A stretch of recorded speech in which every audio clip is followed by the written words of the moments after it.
Assalamualaikum warahmatullahi wabarakatuh Tuan. Bersama saya Anis Fakihah, wartawan daripada STEMZA Channel.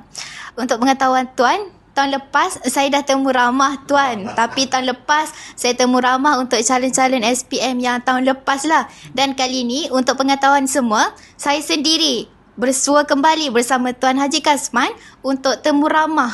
Dan saya sendiri merupakan calon SPM. Jadi Tuan, saya ada beberapa soalan lah yang saya ingin tanya. Yang pertama, memandangkan SPM tinggal beberapa hari saja lagi.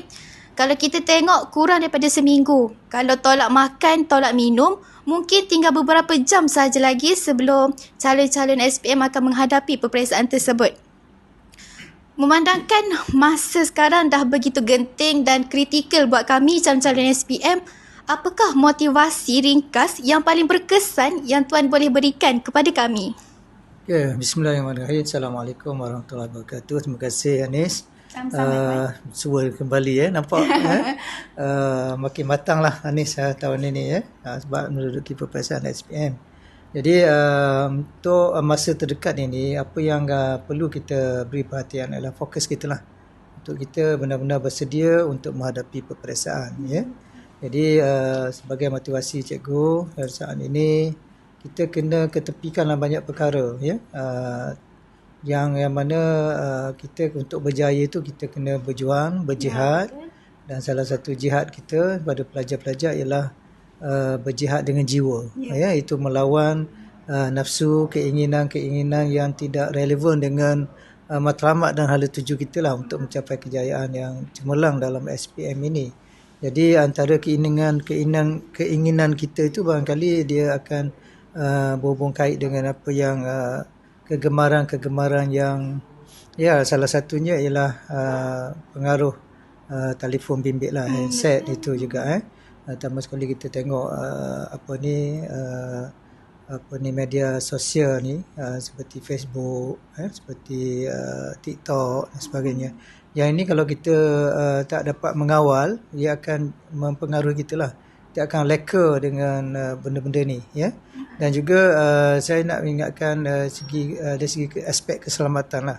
Sebab sejarah sekolah ini juga ada calon kita yang meninggal, yang ada kaitan dengan kemalangan, dan ini sebenarnya sepatutnya menjadi pengajaran lah kepada kita semua, Jadi pada pelajar-pelajar, cikgu ingatkan supaya tidak seronok di jalan raya, tapi yang penting ialah fokus kepada pelajaran, buat ulang kaji, tengok, buat perbincangan, dan banyakkan tanya guru-guru lah kepada subjek-subjek yang belum dikuasai. Tuan, saya sendiri sebagai calon SPM rasa berdebur tu tak terkata lah kan. Minggu depan dah nak SPM, jadi saya rasa macam apakah tips ataupun amalan-amalan yang saya dan rakan-rakan saya yang akan menghadapi SPM ni boleh buat sebelum laki-laki kami ini akan menjejak langkah masuk ke dalam Dewan Peperiksaan tersebut. Yalah, kita kalau orang Islam ni, kita panduan kita ialah tak lain tak bukan Al-Quran, Tadi pun dalam sesi slot cikgu di surau tu pun cikgu aspek yang paling utama sekali ialah ketenangan jiwa, emosi yang stabil. Dan ini sebenarnya ada panduan dalam Al-Quran dalam surah Ar-Ra'd ayat 28, jadi kita kena sentiasa mengingati Allah. Jadi kita kena yakinlah orang Islam, kita tak lari dengan, kita banyak istighfar, banyak selawat, kita perbanyakkan zikir dan juga doa lah. Jadi ada banyak dalam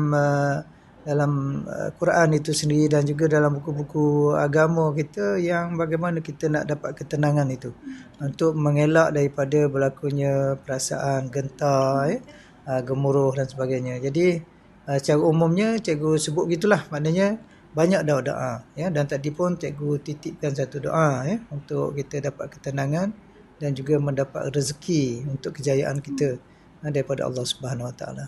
Okey.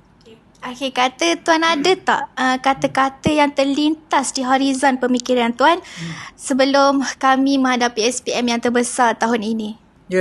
Cikgu mengharapkan STEMZA dapat mencipta sejarah lah. Walaupun sekolah kita anggap sekolah di pinggir di sana tu ada, di sini juga ketenangan kampung, walaupun sekolah kampung tetapi sebenarnya sekolah ini mampu mencipta kejayaan, membuat satu kejutan yang terbaik. Jadi bergantunglah kepada pelajar-pelajar, calon-calon. Selamat maju jaya. Cikgu doakan semuanya mencapai keputusan yang terbaik. Terima kasih Tuan kerana sudi meluangkan masa bersama-sama saya dan semua yang menonton. Terima kasih Tuan.